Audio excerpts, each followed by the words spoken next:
I received a video response from Nemus Amaranthi regarding my last video, which was about transgender and language. So I'll link Nemus's response below if anyone wants to look at it. It's an hour long, be prepared. This is going to be a lot shorter because I don't want to pick apart everything that he said. I think it's much more beneficial if I just try to isolate what I think are the wrong premises on which his argument is based, and we'll take it from there. So, Nemus makes the argument that gender and sex are not the same thing. I have heard this. I know that that is the basis of what transgender people are saying. But I'm waiting for a good definition, a good and meaningful explanation of what gender is specifically as something tangible, something different from sex. So we both agree that sex is biology. When we say a person's sex is male, that relates to the XY chromosome, the presence of a penis, the absence of ovaries, and so on. Gender, it is asserted, is something different. But what is it? So I was watching your entire video, Nemus, hoping for an explanation of this, and you danced around it quite a bit. You mentioned that, I've made a few notes here, hold on. Gender is not biological, you pick it up along the way. You mentioned it being cultural. Then towards the end of your video, you made the statement, gender is beyond the reach of empirical science. It's an empty space, a placeholder. And you're basing this also on your view that masculinity and femininity are entirely culturally imposed, not something intrinsically real to being a physical male or a physical female. I'll have to argue against that. But first of all, this thing, gender is beyond the reach of empirical science. That's quite a statement there, and it doesn't really help you because you're basically saying it's real, but I can't show you what it is. There's very few things in the universe that are beyond the reach of empirical science. The only one really that I can think of is the singularity at the Big Bang, or I suppose any black hole singularity as well. You know, when you have infinite density and zero volume, you can't exactly get in there and measure that or do anything about that. It boggles the mind. It's formlessness. It's the formlessness from which we all came. It's not subject to measurement. But to say that about gender is beyond the reach of empirical science. I'm going to give you an opportunity to maybe adjust that because that does not help you. See, I want you to understand that the rest of us outside the transgender community, we're all waiting for an explanation of what gender is because to us, we have a fixed sex, and that is exactly the same thing to us as a fixed gender. So let's talk about masculinity and femininity. Yes, to an extent, something called masculinity could be viewed as culturally imposed, but it's not truly masculinity. An example I would give is the sentiment, real men don't cry. That's commonly perceived as a masculine sentiment, but it's not masculinity. It's very clearly culturally imposed. It's the sort of thing you might believe if you watch too many John Wayne movies or something like that.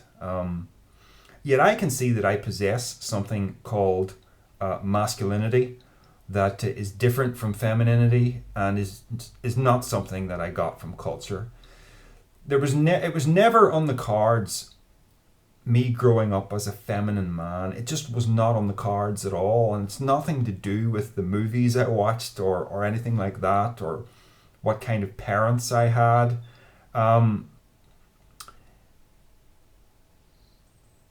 It's neurological. I mean, I've met young people, young boys who are effeminate, and you can kind of see that they didn't make a choice to become effeminate, or they weren't, you know, It wasn't something cultural that kind of steered them in that direction. It's intrinsic to their nature.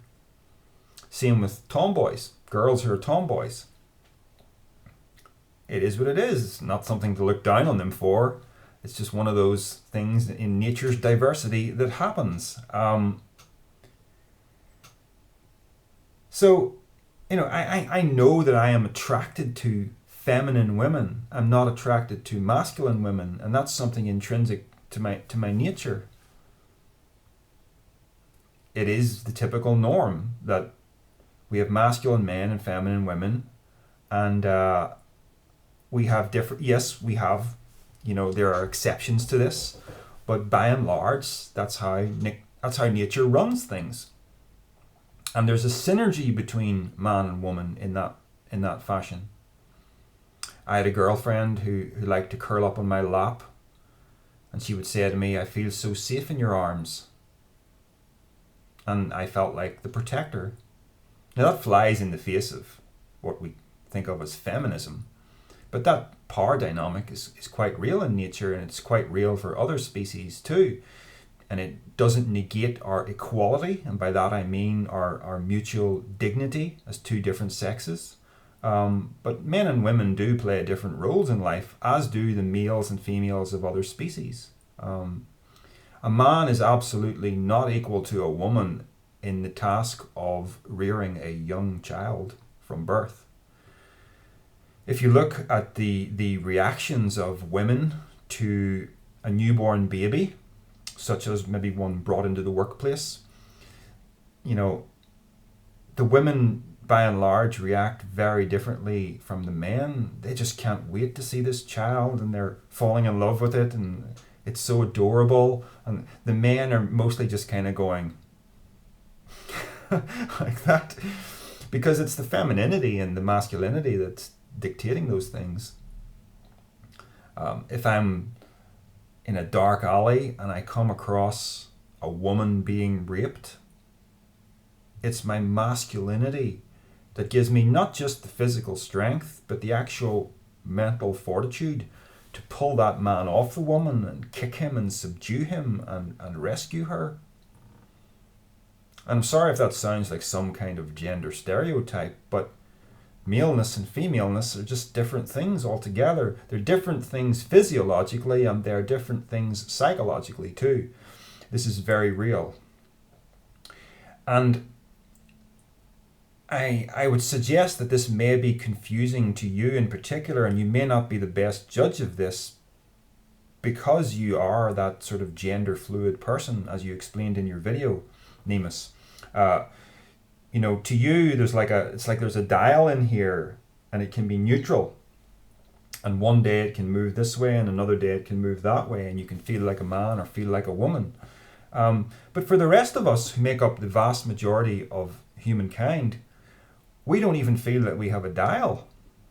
So this is what I'm saying. You believe gender is real, and I know you feel it to be real as something different from sex. I don't negate that at all. You feel it to be real. But for the rest of us, we don't feel it to be real.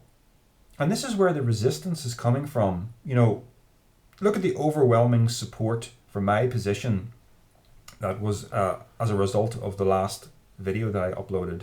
I had no real way of knowing what way the people were going to react to it. Yet it was overwhelmingly in support of me. Now that's not transphobic of people. They're just feeling a rapport with what I'm saying. And there's actually a great sigh of relief that I'm actually willing to speak up about this, because there's an awful climate of fear these days, which is something the transgender community has rode on the back of, and it's honestly not something to be proud of. People are afraid to speak. So,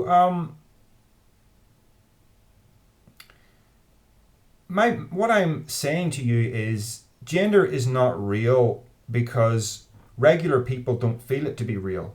It's not real as something different from sex. We feel that we have a fixed gender, a fixed sex, and that they are the same things. So the fluidity that you're talking about only applies to a very tiny minority of people. a minority of people that want to have this normalized. And more than that, they're actually trying to get the entire rest of the world to redefine the terms man and woman to mean something other than what they have meant historically. You brought up language, and yes, I understand that language is fluid and it changes over time with public acceptance. But look at the reaction of my audience. This is not what we're seeing. We're not seeing public acceptance of these new transgender terms for man and woman. We're seeing resistance to it. So this isn't the organic movement of language here. This is imposition of language by a minority group that's very aggressive and outspoken.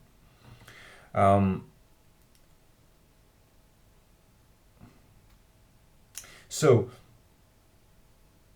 the question that we all have as a representative of a regular person with no gender identity issues, the question is, what is gender?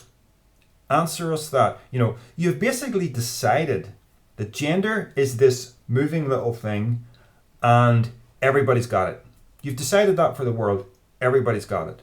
But the world is going, hey, we don't have this. This is the crux of it here. We're saying we don't have this thing called gender that you have. This minority, right? So you don't get to say to the world, you've got this thing. Gender and sex are different. You don't get to dictate that. You can't show us gender. We can't feel it. And you're saying it's beyond the reach of empirical science. Come on now. So, I get that you can band together as a community and you can say that we represent N% of people, therefore we should normalize this. And I'm not sure what the percentage of transgenders is, but as far as I'm aware from what I've read, it's way, way less than 1%.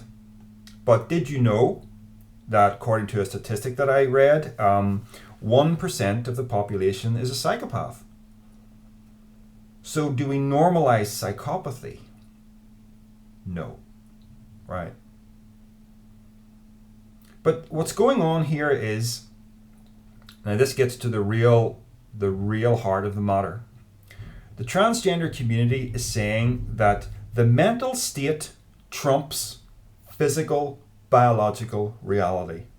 The mental state of a minority of people trumps physical, biological reality for the majority of people. Because the words man and woman historically have meant physical, biological, man or woman. Right? Now you've decided for the whole world that man means whatever I decide a man is. Woman means whatever I decide a woman is. Do you see this amazing switcheroo that's being pulled here with language? Because we don't do this with anything else to do with neurological issues. We don't say it to a schizophrenic person, the voices that you hear in your head are real. Yeah, they're real to you, but are they real in the world? No. So stop trying to impose something that is real to you subjectively upon the world outside your head, where it is not real objectively. It is perfectly clear to people that what a man is and what a woman is, right? And what we're experiencing as regular people, what we're experiencing is we think the whole world seems to be going mad here, right? Because we're seeing the normalization of a neurosis. And I'm sorry if you don't like that. I'm sorry if you find that offensive, but you know what? In my own way, I am a neurotic person. I am not whole up here. I'm fine in regard to the fact that I can function, I can have healthy relationships, I can have a successful life, but I deal with things. It's not the transgender issue, but I deal with things. I'm a neurotic. I'm not entirely normal, and that's okay, right? I don't need to be normal. The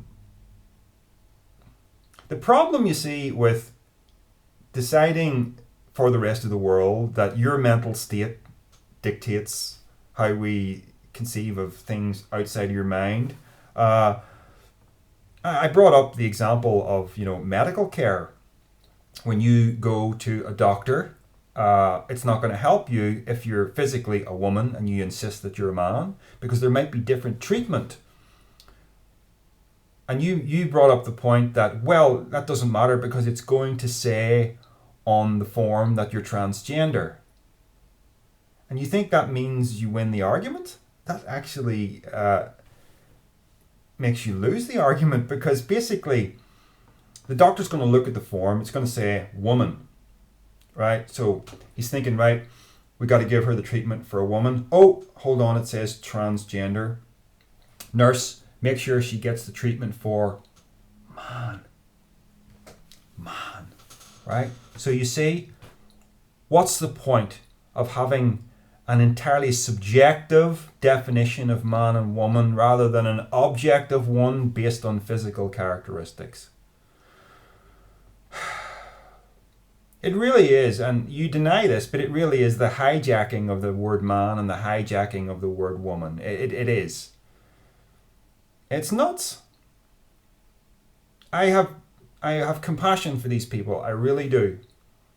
But this is crazy.